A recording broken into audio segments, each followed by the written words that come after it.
Good morning and welcome back to another episode of Live with Brittnie in partnership with our friends here at Miami Community Newspapers. My name is Brittnie Bassant. I'm president and CEO of Chamber South. And today I have with me Craig with Hancock, one of our trustee members here at Chamber South. Hi, Craig. It's such a pleasure to meet you or have you on the show. Meet you. It's a pleasure. And we're certainly humbled and honored to be able to participate in this and share a little bit about not only myself, about the firm, but just hopefully connect and have a good conversation. Yes, absolutely. And like I said, you guys are trusted members of the Chamber and we appreciate your support. We love when organizations really kind of buy in and invest a little bit more with our organization. You guys have been that way from the very beginning, from when because you moved your offices to Dayland. And one of the first things that you did was reach out to the Chamber, and I came by and I met you and your entire team, and it's been a great relationship ever since. So thank you. Thank you for your support of Chamber South. You bet. Our pleasure. All right. So we're going to get started. I know you. I've met with you a couple of times, but our audience doesn't. So I want to know a little bit more about your personal and professional journey, kind of how you ended up at Hancock doing what you do. Sure. And I always tell all of my guests, because we want to make it fun. This is a fun interview. It's, we're very, very casual here. Throw in a fun fact. Okay. Maybe I'll start with a fun fact. I love starting with fun facts. All right. So most people don't know this about me, or at least I like to think so. I'm a nerd. Oh, God. I love poetry. I love science. I love fishing. All the things that kind of make me I'm waiting for the nerd part of this, because those all sound like really cool things. Yeah, but also, I do a lot of birding, and what better place than, down here in South Florida to do that as well. And so, but you can have all you can have it all. Okay, but what most people don't know about me is I love heavy metal music. Okay, now we're getting now it's kind of, So my first concert was Kiss 1979 Hollywood Sportatorium. And most of my audience probably won't know what the Hollywood Sportatorium is, but let's just say it was the best thing that an 8-year-old could go to. 8 years old? Oh my God. Stop. So props to my older brother, Jamie, for taking me to that concert, because that set the stage. And so... Yeah. Yeah. So, now I can see where it's not, because I can reconcile. Okay, like the poetry and the books. Okay, got that. Like the fishing and the birding, those kind of go together. Heavy metal music came out of nowhere. Yeah. So every now and then, someone in the office they'll hear me listening to music as I'm working sometimes, or kind of after hours, and they'll be like, "Who's playing that awful music?" It's usually coming from my office. That's usually what my employee says about me too. Is like, who's playing that awful music? But for me, it's usually like ABBA or something. It's horrible. So to get to know me, the real question is, how far down that rabbit hole do you want to go? We've got about 5 minutes to answer this question. We'll take about 3. Let's I'm a native Miamian. I was born here in Doctors Hospital in Coral Gables. I grew up in what is now Palmetto Bay. Went to Coral Reef Elementary, Southwood, Palmetto High School for a couple of years. Graduated from Southridge, so I'm a true Spartan at heart, or a ridge rat, as we used to call it. And so I love this area. I love South Florida. And it's been such a wonderful place and community, to raise a family. I actually met my wife, Carla, in high school. We dated our senior year. We've been married 30 years this coming July. And Carla is just has been such a centering force for me, and super proud of her and what she's done with her 2 daughters and raising empowered young women. And so it's been phenomenal. And on a professional side, I actually started studying astronomy at first. Wow. And where did you stay local for college? I went to Florida State. Okay, so but you're still in Florida. We'll still give you the Florida. Yes. Got it. Absolutely. Absolutely. And Miamian at heart, and and a lifelong University of Miami football fan. Okay. So, but I started off studying astronomy. I've always been fascinated with the sciences, but, I couldn't envision what my future would look like, studying that and doing research. And so I ended up going into the business school and studied public accounting. And it's been great. And I think, part of why I was also interested in this conversation, we can talk more about it later, is kind of dispel some of the urban legends around the typical boring accountant. And so we got a PR issue in the industry, but hopefully we can start making some change on that. Yeah. Well, I know there may be a PR issue in the industry, but I know like the work that you guys are doing, and I can't wait to get to that portion of the interview when we talk about Hancock and what makes you guys different from like your regular accounting firm. That's really fascinating to me. But I love that lifelong Miamian and studied astronomy. How cool. But okay, so let's go back to the astronomy part. Yes. When you were like younger, and I'm not talking like high school, but like a little kid, like what did you want to be when you grew up? And how do you think that shaped what you do today? Well, I'll tell you, I wanted to be a scientist. Really? Yeah, I had science kits. I kind of, was always fascinated with Albert Einstein, ironically. And so that's really what I wanted to be. And so it just, it's still kind of a passion of mine. I enjoy it.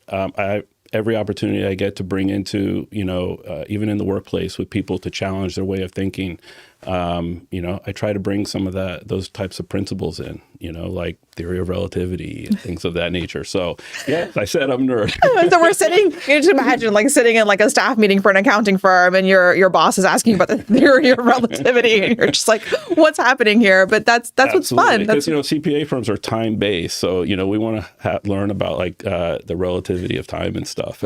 He's connecting it. He's going to make an argument to connect these and we're going to make it happen. As a kid, I love sports. I played baseball my whole life in different sports. For me, I didn't kind of dream or get fixated on one particular thing.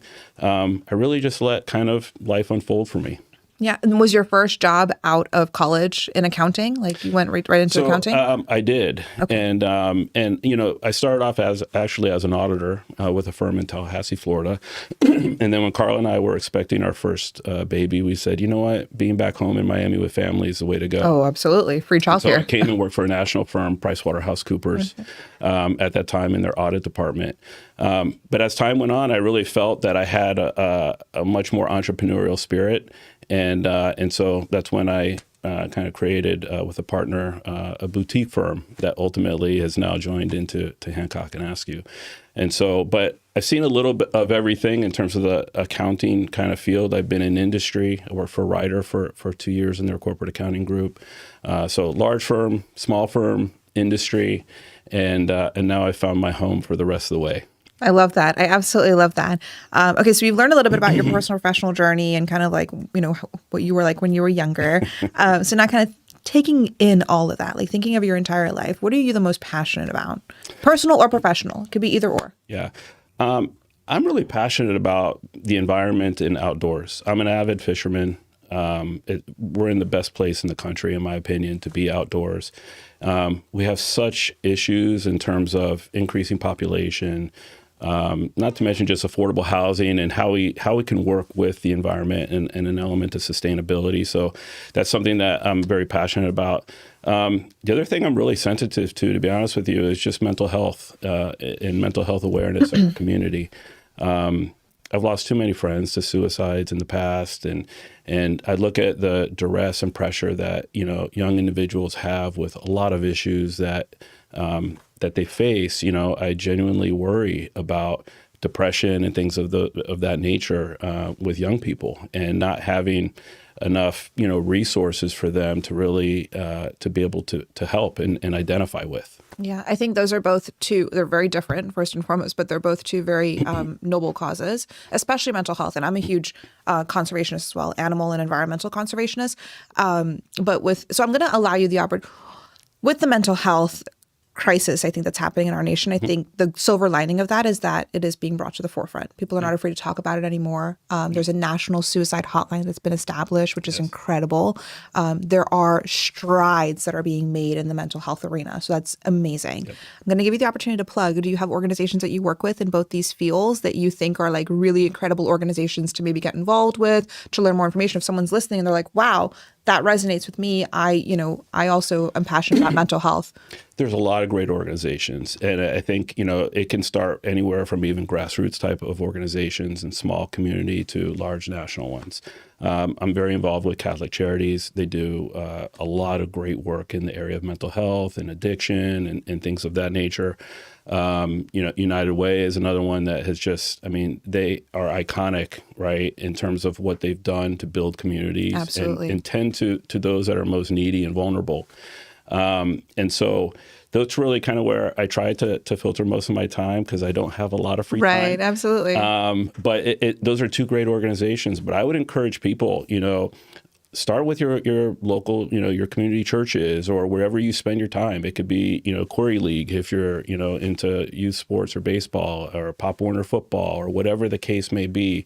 I think you can find areas to touch people in a way that's very positive and encouraging them so that they don't feel alone. Absolutely. I completely agree. One of the biggest things that I tell people all the time, and I was just on a panel earlier this week for Miami-Dade Kendall, and I was speaking to college students, which was very strange for me, Craig. Like, I feel like I wasn't a college student that long ago, and now they're looking at me for advice. I'm like, I don't know if that's what you want.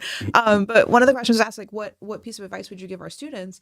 And I always tell, I mean, for anyone, students, whatever walk of life you're in or whatever time of life you're in, find your passion and pursue it. It's that simple. And, you're going to carry the torch for the environment and for mental health, and someone else is going to carry the torch for homelessness, and someone else is going to carry the torch for, animals. And together, all of us, we're going to make the world a better place. And I think that's so important. Yeah. Find your passion, pursue it. Well, and a very special person to me, he always would tell myself or others that service is not about doing. You can hire people to do.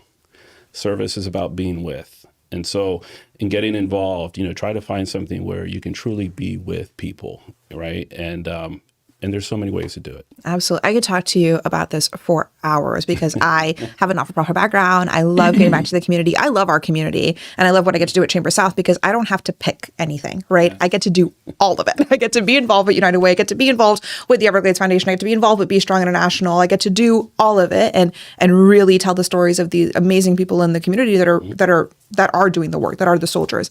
So that's incredible. We can talk about this all day. I promise you, but we're not going to because we're here to talk about Hancock. Yeah. And I know that you want to talk about dispelling some of the myths with accounting and just generally like who you are, what do you do, who do you serve? Just give me sort of like the boilerplate elevator speech about Hancock, and then we'll delve into a couple other things.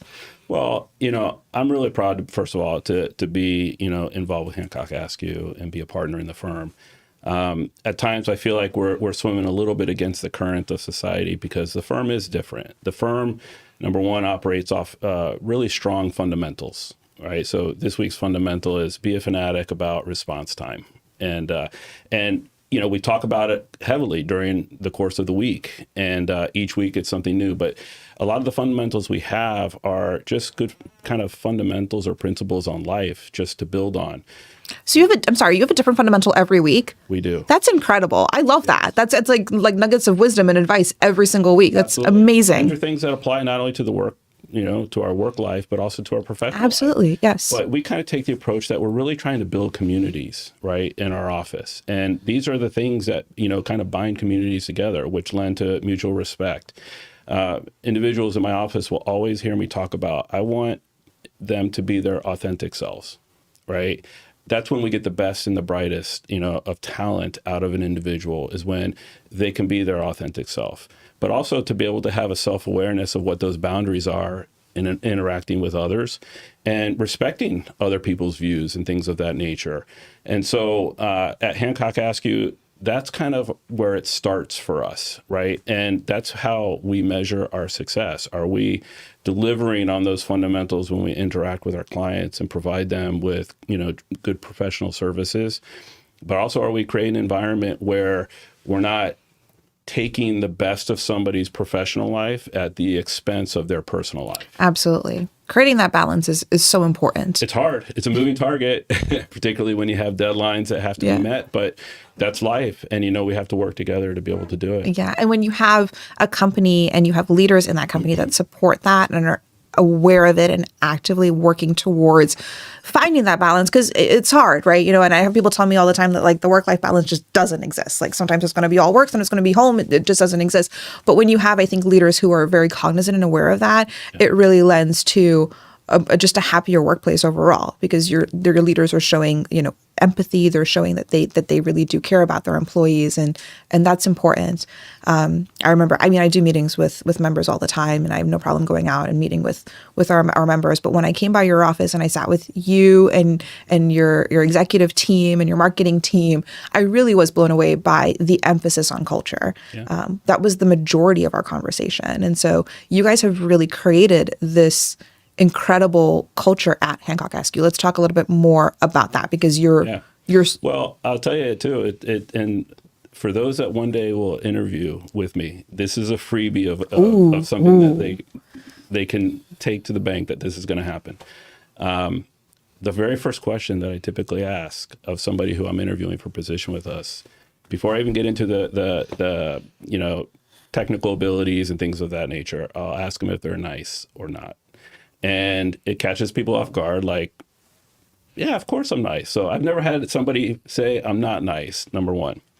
But then the follow-up question that I'll ask them is, well, tell me the last nice thing that you've done for somebody else. And it's a tough one for many. And so it's, and I don't even expect them to be on the spot and to be able to come with it. But if that doesn't tell them what we prioritize as a firm, then we might not be the right firm for them if that's not what is important to them. Absolutely. And so do we have all the most technical, brilliant CPAs? I have no idea. But I can tell you every single individual in our office is extraordinarily nice person and would give the shirt off their back to help you.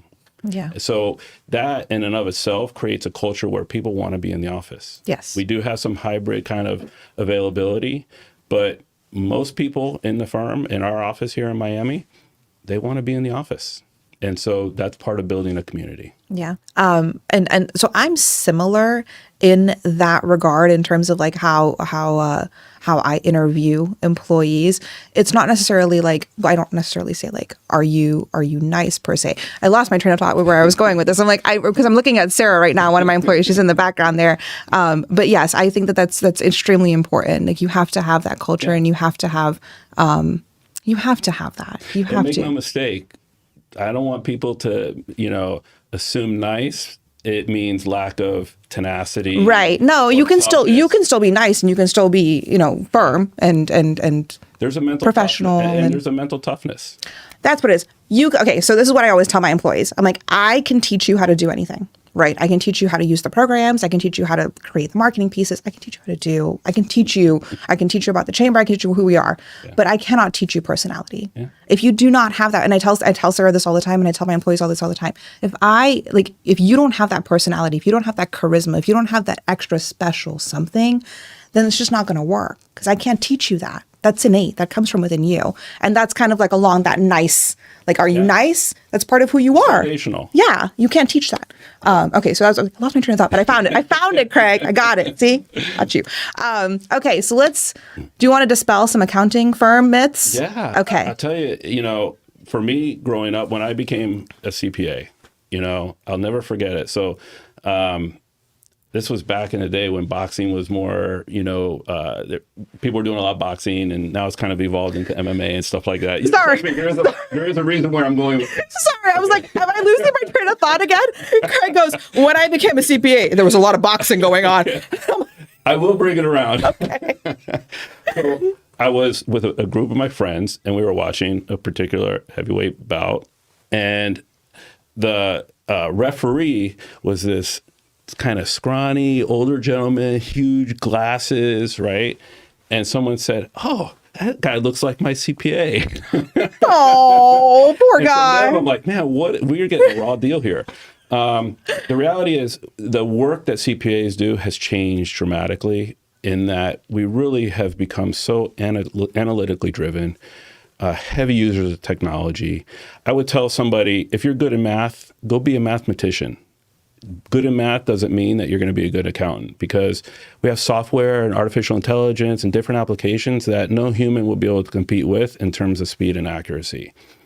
What we need are people who can actually process it and communicate it with the client and bring it into lay term, bring it into, terminology that one can identify with, right? Be it personal or professional. Translating that data that you have. And so we really need individuals, and this is where the industry is going as well. It's becoming very advisory in nature, right? And that advisory is really a direct reflection of, what do you know? Right. And so to really be, I think, a successful accountant, you need to be able to be a lifelong learner. But you also have to have some social EQ. You have to be able to relate to people and bring it out. And I think it's a little bit of a double-edged sword. But it's a challenge, and that's what makes it fun. And so I think the kind of DNA, if you will, of what the CPA is has changed dramatically. Yeah, absolutely.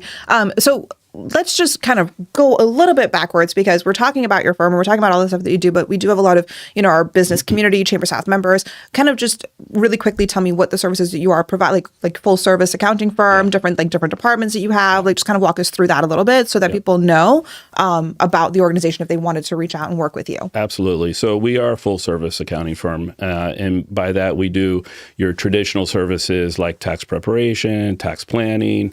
We also do assurance services. So, we do audits. We work with not only nonprofits, but for-profit companies. We also provide audit and tax services to family office environments where, ultra high net worth individuals. But really, we kind of run the gamut as far as who our clients are. We are selective about who we take on as a client because we want a client that's going to, be engaging with us. And, but those services, I think, are kind of the core bread and butter of what we do. But we also are really expanding into, when I say advisory services, it could be more working with multinationals, right? And how do we affect a good internal control system when you have employees that are remote or offshore and things of that nature. And so it's kind of, in some cases, master of none, jack of all trades, master of none. It's a hard balance. But because of that, we're able to actually, though, recruit talent that aren't necessarily accountants. We have finance people. We have people who maybe have an MBA and really weren't involved in anything related to accounting, but they're able to consult with our clients and give them a different perspective and bring value to them. That's incredible. And so your office is here in Dateland, but you also have, you're headquartered in Savannah, Georgia. Savannah, Georgia. Yes. So it's an interesting firm. So the firm's actually been around for over 100 years. That's incredible. 110 years. That is incredible. Georgia. Is that older than the city of Coral Gables, I think? I think Coral Gables is celebrating their anniversary soon. So every now and then the firm will get a call, can I speak with Mr. Hancock, please? And, he's passed quite some time ago. He's not around anymore, unfortunately. But we have offices in Savannah and Atlanta. We're a Georgia, Florida firm. That's really what we want to focus on. We're not looking to be kind of an Eastern Seaboard type of firm because we don't really want to dilute our culture and what we're able to really bring into our respective communities. So our strategy was to be in the major markets within Florida and Georgia and then see how we can kind of perfect our services to them. That's incredible. So if somebody wanted to reach out and get involved with you guys, how would they do that? Yeah, they can certainly go to our website, HancockAskew.com. They can, certainly Google us and find contact information. They can call me directly or email myself. I mean, we are accessible, and that's something that we're always looking for, just opportunities to meet new people and expand our knowledge. So you can't call and say, can I speak to Mr. Hancock? But you can call and say, can I speak to Mr. Armstrong? Absolutely. And you'll get through. So there we go. That's how you get. We know who the salespeople are. We can recognize those. But no, the reality is that the culture has really evolved, and there's something to be said about longevity. And that's something that we're planning for. The way that we're organized as an entity, we're setting ourselves up really to be around for another 100 years. That's incredible. That's absolutely incredible. So we're going to switch back a little bit now. We're going to get back into some of to boxing. Really, you threw me for such a loop. I think you saw it on my face. The worst poker face, guys. And then Craig's like, when I became a ZBA, there was a lot of boxing happening. I don't know where you were practicing, but that doesn't sound right. We're going to switch. You've had toe to toe with many of our clients, or particularly the IRS. Yes, they will box for you with the IRS. It's going to be your new tagline over there at Hancock. Okay, so you've had such a great career, and you've done incredible things, and you work with the community, and you have these causes that you advocate for, and your interests are just very diverse. When you look at all of that and you think back at everything that you've done in your life and that you've accomplished, what are you the most proud of? Well, I mean, on the personal side, I'm certainly, most proud of the family that I've created, with my wife, Carla. We're best friends. We've known each other just for so long. And I think also, with respect to raising two daughters and who are just, like I said, we want them to be strong, young, empowered women. And we see them evolving. And so but we also know there's a lot of luck involved with that too. So, but I think on the personal side, I'm very proud of that, and the fact that we've been able to stay connected with much of our extended family and things of that nature. Family is so important. Those relationships are so important. We just had Michelle Shirley on, and she's the Chief Heart Officer, CEO and Chief Heart Officer at Be Strong International. And a lot of what they do is building healthy relationships. And we talked about that, like the importance of having those healthy relationships, the importance of having a marriage where I can have someone sit in front of me and be like, we've been married for 30 years and she is my best friend. That's so cool. It's awesome. That's amazing. And that doesn't happen anymore, Craig. So I love hearing those stories. I love hearing that. And you know what? I mean, and there's a lot of different unique family, kind of family environments, right? Yeah. But it all comes down with a fundamental of respect and love and authenticity and integrity and all those things that are so challenging, On the professional side, I'm really proud of what we're doing at Hancock Askew. And I wish I could say a lot of it is as a result of my own efforts, but I got to tell you, I've been very blessed and very fortunate. And I think most of my success has come from a lot of generosity and faith of others that maybe have had in me to either give me a break or to work with me in the tough times as well. And so it really, I'm very blessed in that regards. I tell people all the time, again, by virtue of position. So sometimes when you're a leader, you get a lot of accolades. You really do. People are like, oh, you're doing great. Your organization's doing great. Your firm's doing great. And so I get a lot of that myself as president and CEO of Chamber South. And my response to that is always, no one accomplishes anything alone. And you're only as good as the people that you surround yourself with. 100%. And you really have to make sure that like your inner group and your inner circle and those people that are supporting you are strong. Because nobody accomplishes anything alone. Every single accolade that I receive belongs to a team of people behind me that are doing incredible work. So that really resonates with me as well. So now that I've given you my great advice for the day, we always ask our guests as we wrap up our final question. What's the best piece of advice that you've ever received, and what advice would you give to others? Man, advice that I've received, probably not a lot of good. I've gotten a lot of advice. I'd rather, I guess for me, what I really want people to that I would kind of recommend for them to really think about, right, or meditate on is, and I really believe this, and this is kind of what I try to live my not only personal life but professional life with, which is, again, there was a Monsignor Fetcher who was in Pinecrest at St. Louis for a number of years and went to St. Sebastian up in Fort Lauderdale. But he always used to say that if there's one thing that I could leave you with to remember out of anything I've ever said is, one, that you're forgiven completely, 2, that you're loved unconditionally, and 3, that you're never alone.